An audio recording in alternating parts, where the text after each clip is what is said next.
Мираж. Разликата от ЦСКА ще стане твърде голяма.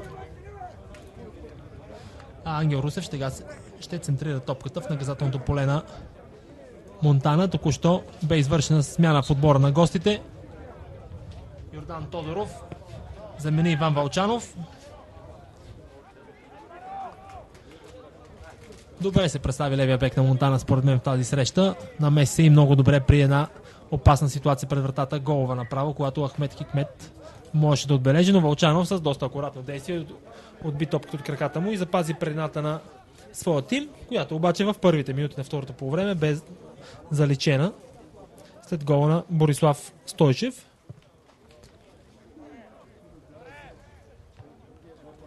На Максим Стойков, извинете.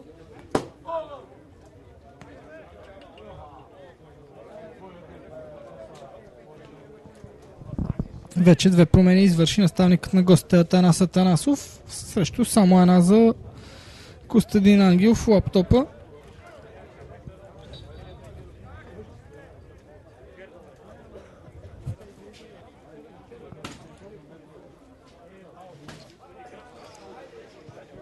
Видимо владее сега.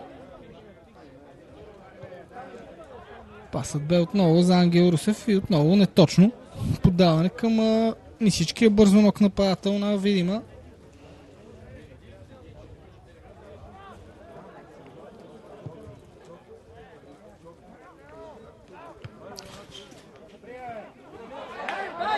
Сега Тафраджийски има сигнал на главния съдия Вихрен Манев.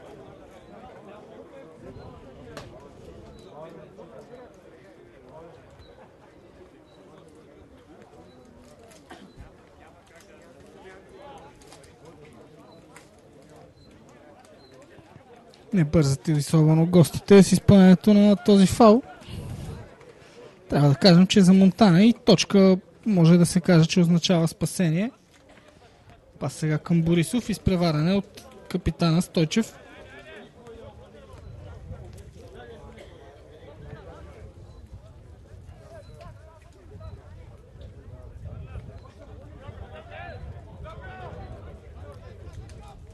Ще има изпълнение стил английски тъч, хвърляне на левия бек Личков, разминаване там на няколко футболисти, условия за контратака на Видима. Русев е с топката, печели много терен на Ангел Русев, подава надясно към Тафраджийски и Тафраджийски опита да му върне услугата с подаване по земя, но доста силен дойде паса на Кристиан Тафраджийски към Ангел Русев и Видима пропилява още една добра възможност.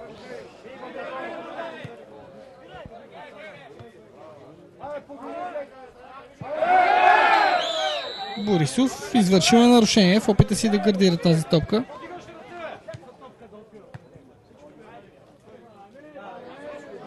Ахмед Хикмет падна за фаул, няма такъв. Митко Илиев, пас към Миро Антонов. Какво направи Миро Антонов там? Не успя да намери топката и за малко да изрита с единия си крак другия. Комична ситуация, играта продължава.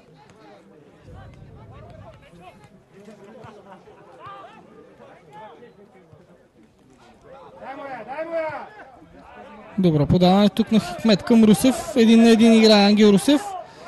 Влиза навътре и ляга на шпагат Тихомир Трифонов. Чистия въгъв удар.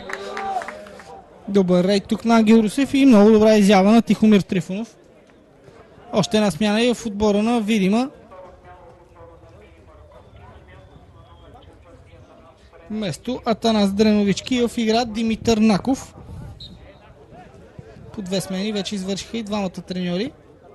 Центриране, чисти с глава отново Тихомир Трифонов.